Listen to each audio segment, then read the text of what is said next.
Hi dear friends, मैं Rahul sir आप सभी का स्वागत करता हूँ स्टडी विथ राहुल 247 पर। मैंने बहुत दिनों से ऑब्ज़र्व करके रखा है कि आखिर लोग सीटेट में 2-3 नंबर 5 नंबर से अनुत्तीर्ण कैसे हो जाते हैं। बहुत बार के एग्ज़ामों को देखते आया हूँ। मैं स्वयं पेपर 2 पेपर 1 निकाल करके बैठा हूँ।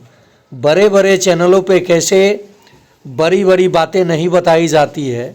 आप जुड़ें इस चैनल पर और देखें आप कैसे चुटकियों में सीटेट एग्ज़ाम क्वालिफाई कर सकते हैं।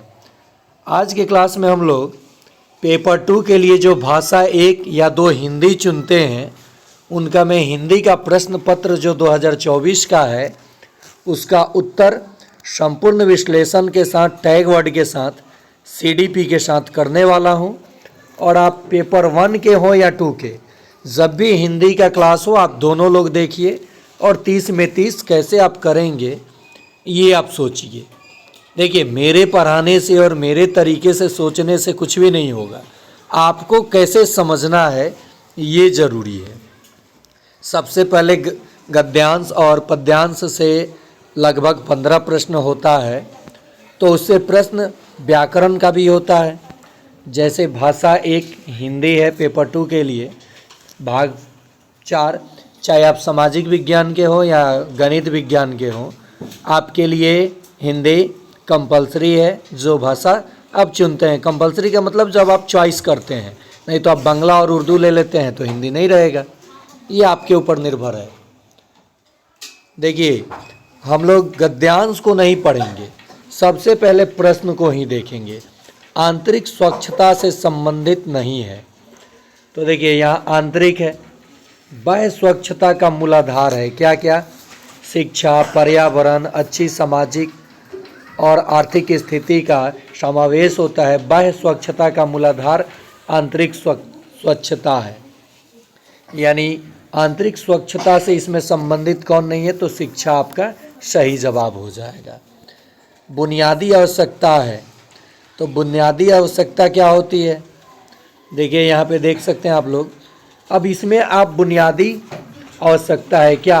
आंतरिक और बाह्य दोनों रूप से स्वच्छता और निर्मलता एक बुनियादी आवश्यकता है, तो यहाँ सही जवाब हो जाएगा भीतरी स्वच्छता और निर्मलता। यानी आंतरिक ना दे के यहाँ भीतरी दिया है, तो इसका ऑप्शन 2 बिल्कुल आपका सही हो जाएगा। चलिए, बाह्य स्वच्छता का मूलाधार आंतरिक स्वच्छता है। वाक्य का आशय क्या है? मतलब ये वाक्य आपको क्या समझाना चाहता है, ये वाक्य कहना क्या चाहता है, जूम करके देख लीजिए। बाहरी और भीतरी स्वच्छता दोनों आवश्यक है।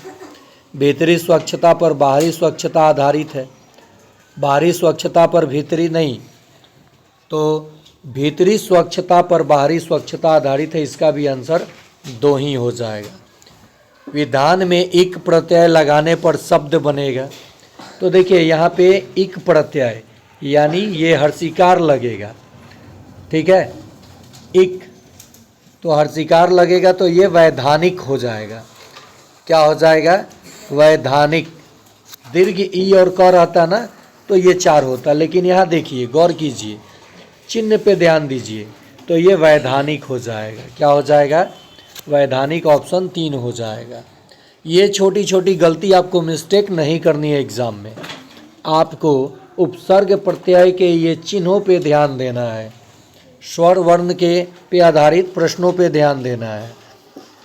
निम्न में से किसमें विशेषण विशेष्य का संबंध नहीं है? तो ऑप्शन है बाह्य स्वच्छता, बुनियादी आवश्यकता, जन्मजात गुण या शिक्षा, पर्यावरण। तो इसमें कह रहा है कि किसमें विशेषण विशेष्य का संबंध नहीं है, तो शिक्षा और पर्यावरण इसका सही जवाब हो जाएगा। समूह से भिन्न शब्द चुनिए, तो आपको यहाँ सम्मान लगेगा भिन्न शब्द। यहाँ पे आपका स्वच्छ जो हो जाएगा ये बिल्कुल भिन्न शब्द हो जाएगा। निर्मलता, स्वच्छता, सम्मान, इससे ये बिल्कुल भिन्न हो जाएगा। आंतरिक स्वच्छता से तात्पर्य है, तो आंतरिक स्वच्छता से तात्पर्य है मन के बुरे भावों को दूर करना। क्या है? मन के बुरे भावों को दूर करेंगे तो इसे हम लोग आंतरिक स्वच्छता के दृष्टिकोण से देख सकते हैं। अगर आप चैनल पे नए हैं तो मैं तो यही कहूँगा कि चैनल को सब्सक्राइब करके बेल आइकन प्रेस कर लीजिए। 2011 से लेकर 2024 तक के प्रश्न पत्र को मैं टैग वर्ड, तुक्का, पॉजिटिव वर्ड, निगेटिव वर्ड के साथ करा रहा हूँ। साथ ही साथ अगर आप मेरा कोर्स परचेज करना चाहते हैं तो ₹500 9771170644 पे करके आप ज्वाइन कर सकते हैं ग्रुप में। आपको PDF साथ ही साथ tag word, positive word, live class के माध्यम से चीज़ें बताई जाती है कि कैसे आप सीटेट क्वालिफाई करेंगे और किस तरह से प्रश्न को टैकल करेंगे। बुनियादी में प्रत्यय है तो देखिए यहाँ दीर्घ ई, दी है दीर्घ ई, यहाँ पे क्या हो जाएगा दीर्घ ई, तो ये ऑप्शन आपका 3 हो जाएगा। क्या हो जाएगा 3। देखिए यहाँ भी ई है, यहाँ भी ई है, लेकिन बुनियादी दी में देखिए क्या है दीर्घ ई है। बहुत लोग दी मार देंगे जो कि गलत हो जाएगा, तो क्या हो जाएगा दीर्घ ई। यही सब छोटा छोटा मिस्टेक आपको ले डूबता है। और आप अगर फीमेल कैंडिडेट हैं बिहार से तो 82 नहीं सोचिए, आप 120 प्लस सोचिए, तब जा कर के आप किसी भी राज्य के लिए एलिजिबल होंगे। गद्यांश के अनुसार मनुष्य के लिए डैश सर्वाधिक महत्वपूर्ण है। विचारों और भावों की पवित्रता, शारीरिक स्वच्छता एवं शुद्धता, शांति, बाह्य स्वच्छता और स्वास्थ्य, शांति, प्रेम और बाह्य स्वच्छता। तो 99 का सही जवाब हो जाना चाहिए विचारों और भावों की पवित्रता। आपको गद्यांश पूरा देखना भी नहीं पड़ेगा। अब हम लोग कविता यानी जिसको हम लोग पद्यांश कहते हैं, इसके प्रश्नों को देखेंगे 100 से 105 तक के प्रश्नों को, और उसके बाद CDP को। हमें मिली आज़ादी वीर शहीदों के बलिदान से, आज़ादी के लिए हमारी लंबी चली लड़ाई थी, लाखों लोगों ने। आप एक बार इसे पढ़ लेंगे, नहीं भी पढ़ेंगे तो प्रश्न देखिए, नहीं भी पढ़ेंगे तो प्रश्न देखिए, ठीक है। कविता में किस छल की बात की गई है? ऑप्शन है व्यापारी बन हमें गुलाम बनाने के, तो यही इसी छल की बात, अंग्रेज आए थे व्यापारी बनकर, यूरोपियन आए थे व्यापारी बनकर, और बाद में हमें ही गुलाम बना गए। ये तो अपने मानसिक स्थिति पर आधारित प्रश्न है। नीति शब्द में किस प्रत्यय का प्रयोग किया जा सकता है? तो नीति शब्द में यदि हम लोग इक प्रत्यय का प्रयोग करेंगे तो ये नैतिक हो जाएगा, तो यहाँ इक हो जाएगा। स्वाभिमान का संदेह विच्छेद है तो स्वजोर अभिमान, ये 3 नंबर आपका बिल्कुल सही जवाब हो जाएगा। देश को स्वतंत्रता प्राप्त करने में एक लंबा समय लगा था। यह भाव कविता के किस अंश से प्रतिबिंबित होता है? वीर शहीदों के बलिदान से, कीमत बड़ी चुकाई थी, लंबी चली लड़ाई थी, गौरव पाया अपने स्वाभिमान से, देश को स्वतंत्रता प्राप्त करने में एक लंबा समय लगा था। यह भाव कविता के किस अंश में प्रतिबिंबित होता है? लंबी चली लड़ाई थी, 4 में प्रतिबिंबित होता है। देश की स्वतंत्रता के लिए शस्त्रों का निर्माण किया गया, वीरों की भर्ती की गई, अपने जीवन की आहुति दी गई, बहुत सारा धन दिया गया, तो इसका सही जवाब हो जाएगा अपने जीवन की आहुति दी गई। आज़ादी मिलने का श्रेय किसे दिया गया है? तो वीरों की कूटनीति को, वीरों के बलिदान को। किसको दिया गया है? वीरों के बलिदान को। अब चलिए हम लोग देखते हैं 106 से 120 नंबर प्रश्न देखेंगे जो कि CDP से संबंधित होगा। और CDP के प्रश्न को पकड़ने के लिए आपको पॉजिटिव निगेटिव वर्ड भी देखना होगा। जैसे यहाँ देखिए निगेटिव ही पूछा है, तो कंठस्थ करना निगेटिव होता है, तो इसका सही जवाब ऑप्शन 2 ही हो जाना चाहिए। आगे भी ऑप्शन देख लीजिए।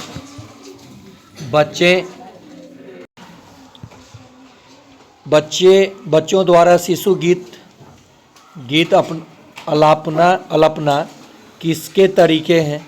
तो शब्द और वाक्य संरचना को कंठस्थ करने के। निम्नलिखित वाक्य के संदर्भ में कौन सा कथन सही नहीं है? तो सही नहीं है, निगेटिव ही पूछा है, कंठस्थ करना निगेटिव होता है। 2 नंबर आंसर आपका सही होना चाहिए। अगला है, निम्नलिखित में से कौन सा प्राथमिक स्तर पर पुस्तकालय के प्रयोग में सही नहीं है? फिर निगेटिव पूछा है, तो निगेटिव ही चुनना है आपको। शिक्षार्थियों को बाल साहित्य की विविध प्रकार की विधाओं को देखने के मौके मिलने चाहिए। पुस्तकों के साथ संलग्नता के सक्रिय परिवेश के रूप में देखना चाहिए। अध्यापक और दूसरे वयस्क भी पुस्तकालयों के आदर्श पठन व्यवहार प्रदर्शित कर सकते हैं। पुस्तकालय में पाठ्य पुस्तक सस्वर पठन सर्वाधिक उपयुक्त रूप से हो सकता है। तो 107 का सही जवाब हो जाना चाहिए, पुस्तकालय के पाठ्य पुस्तकों का सस्वर पठन। ये निगेटिव वर्ड है, 4 नंबर आंसर हो जाएगा।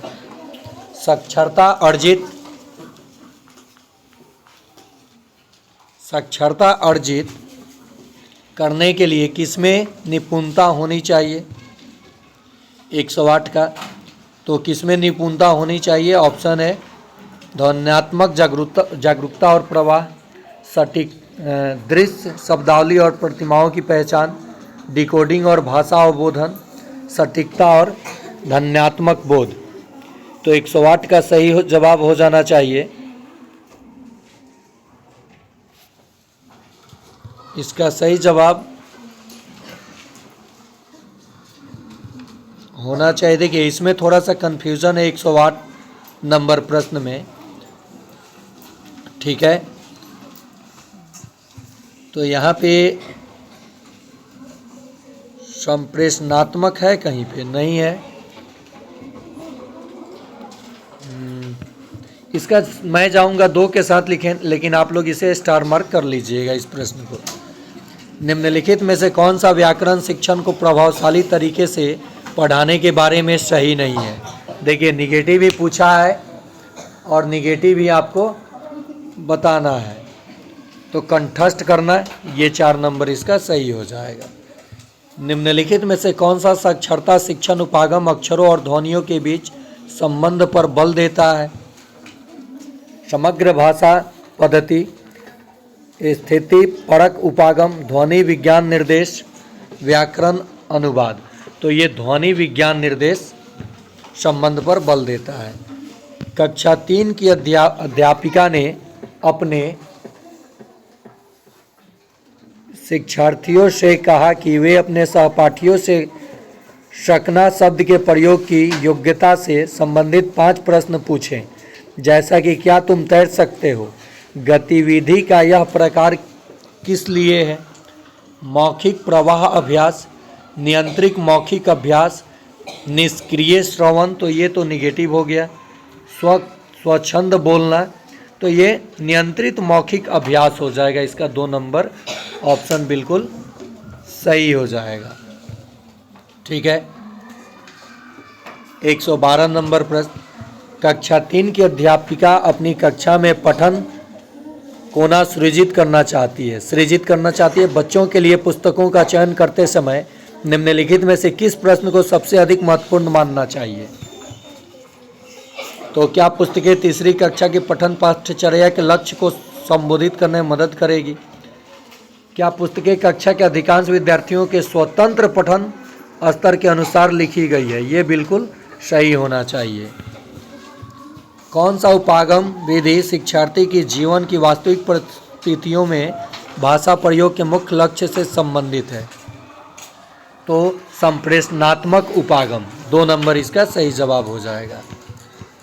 114 नंबर प्रश्न, एक अध्यापक ने शिक्षार्थियों को अपने सहपाठियों से अपनी अभ्यास पुस्तिकाओं की अदला बदली कर जांचने के लिए कहा। इस कार्य का उद्देश्य क्या है? विस्तृत पठन का अभ्यास करवाना, नई शब्दावली प्रयोग का अभ्यास कराना, सहपाठी के काम की जांच करना, संरचनाओं को नियंत्रित अभ्यास करवाना। तो इसका सही जवाब हो जाएगा ऑप्शन 3, स्पीड। अगला प्रश्न है, बुनियादी चरण की अवस्था वाले बच्चे अधिगम में तब कहीं अधिक संलग्न होते हैं जब वे सभी इंद्रियों का प्रयोग करते हैं और अपने हाथों का सक्रिय प्रयोग करते हैं। वे अध्यापक के पीछे पीछे निगेटिव है। वे अपनी कॉपी में अक्षरों की बार बार निगेटिव है। मुख्य केंद्र सिर्फ सूक्ष्म यानी केवल ये निगेटिव है। ये आपका हो जाएगा 2 नंबर सही। कक्षा 5 की एक विद्यार्थी कहती है, मैं अपना काम अध्यापक को देने से पहले सटीकता के लिए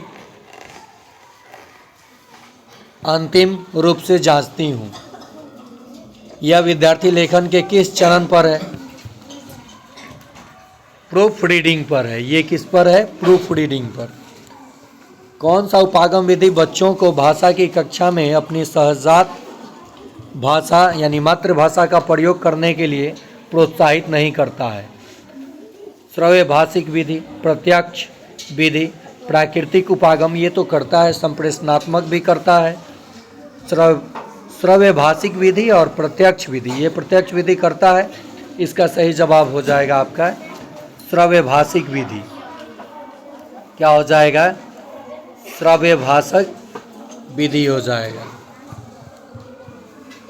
एक अध्यापिका कक्षा 2 के विद्यार्थियों के लिए विविध प्रकार की शिक्षण अधिगम सामग्री जुटाना चाह रही है। निम्नलिखित में से कौन सा मानदंड टीएलएम के चयन के लिए सही नहीं है? निगेटिव पूछा है। चयनित सामग्री इस आयु समूह के बच्चों के प्रयोग के लिए आकर्षक और सुरक्षित होनी चाहिए। अवसर दे, ये तो पॉजिटिव है, ये तो होना चाहिए। तो ये दोनों उत्तर नहीं होगा। चयनित सामग्री अधिमान स्थानीय रूप से निर्मित या स्थानीय रूप में उपलब्ध हो जिससे आसानी, ये भी नहीं होगा। चयनित सामग्री सिर्फ बच्चों द्वारा, ये सिर्फ जो है निगेटिव है, निगेटिव ही पूछा है। इसका जवाब 4 हो जाएगा। राष्ट्रीय पाठ्यचर्या रूपरेखा द्वारा रेखांकित दक्षताओं को प्राप्त करने में प्रत्येक बच्चों की प्रतिभागिता को समर्थन देने वाला समावेशी, स्वागतीय और आनंददायी परिवेश सर्वाधिक उपयुक्त तरीके से कैसे सृजित किया जा सकता है? तो मुख्यतः शिक्षार्थी के अच्छे स्वास्थ्य और खुशहाली पर ध्यान केंद्रित नहीं, तपती हुई धूप में बाह्य गतिविधियों को न करके आंतरिक गतिविधि हुई, ये कोई जरूरी नहीं है। विकास के विभिन्न आयामों के से बच्चों के कार्य का प्रदर्शन करके, रंगीन आकर्षक परिवेश के लिए कक्षा कक्ष की सजावट करके नहीं। ये इसका जवाब हो जाएगा ऑप्शन 3। और आज का अंतिम प्रश्न करने से पहले मैं आपसे रिक्वेस्ट करूंगा कि नए अगर हैं, आप देख रहे हैं वीडियो को, तो चैनल को सब्सक्राइब करके बेल आइकन प्रेस कर लीजिए। इससे आपको बहुत सारा लाभ होने वाला है। निम्नलिखित में से कौन सा सिद्धांत बुनियादी चरण पर पाठ्यपुस्तक अभिकल्पना का नहीं है? पाठ्यचर्या सिद्धांत, मूर्त सिद्धांत, प्रस्तुतिकरण सिद्धांत, तकनीकी सिद्धांत। तो ये 120 का सही जवाब हो जाना चाहिए तकनीकी सिद्धांत, ना कि पाठ्यचर्या सिद्धांत। सही जवाब हो जाएगा इसका तकनीकी सिद्धांत। तो ये रहा आप लोगों के लिए 2024 में भाषा 1 में पूछे गए हिंदी 1 to 5 वाले भी देखेंगे और 6 to 8 के लिए भी ये महत्वपूर्ण होगा।